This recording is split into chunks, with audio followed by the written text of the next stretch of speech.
Ay guys, karating ko lang sa bahay and tanggap natin ito sa FedEx.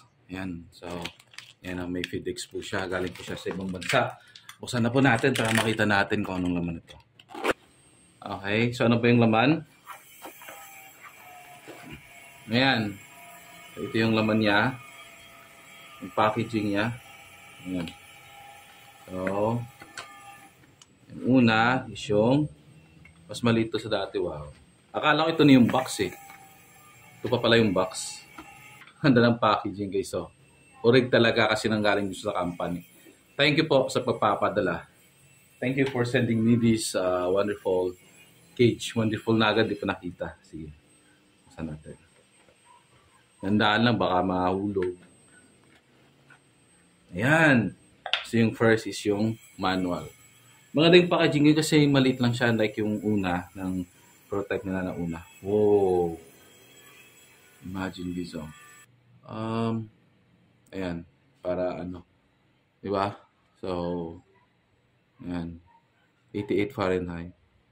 Wow. Pati yung ano no? Yung init nakukuha niya. Ayan. Dito. Siguro hindi sila magkasya kasi ito, I think M8. Ito naman M10. So, pag M10 to, kailangan dito siya ilalagay. So, babasan lang dito. Kasi malaki. Ayan, meron siyang box na maliliit. Ang laman nito is, ayan, meron siyang O-ring. Then, okay, meron nun. Dalawa yung nakita ako. Okay. And meron din logo, Sigma. So, ito naman is, alright, this is a USB. Yan. So, ito, lalagay lang natin sa ating phone charger.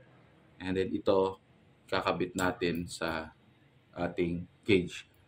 So, pagdating naman sa charge, pwede natin gamitin to, yung ating power bank. Ayan. Then, meron siyang sign dito eh. Ayan, taas. Yung gagawin natin, lalagay natin siya sa taas yung sign.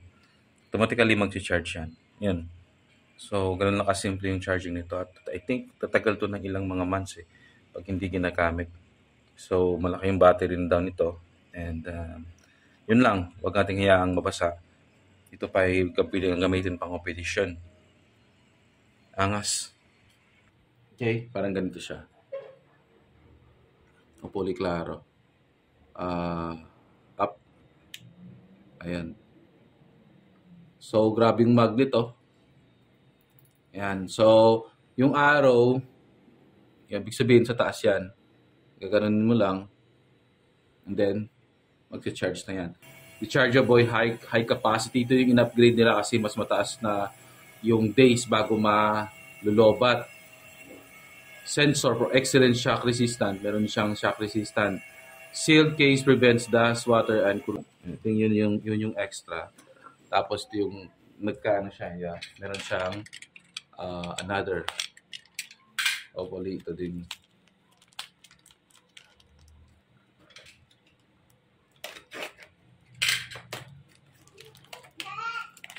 Okay. So, ito yung pangalawa. Alright. So, ito ay binigay sa akin lang nila. Ayan. So, Germany pa to eh. Yung ganito. Buksan natin. Ito ay para sa ating field hose ng ating gamit. Okay. Ito yung scuba tank ko. Ayan. So, ito ay China na gawa. Ito. Ang hose nila. Ayan. Tapos, sapalitan natin to ng ito. At mas mahaba to eh.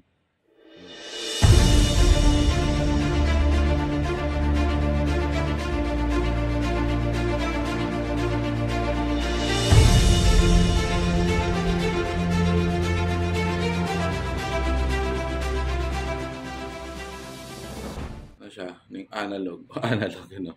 Ibig sabihin, wala siyang electronic, no? So, yung laman niya ngayon is mababa siya, 2,000. Ayan, so unreg. Makita nyo naman, maiksi lang siya. So,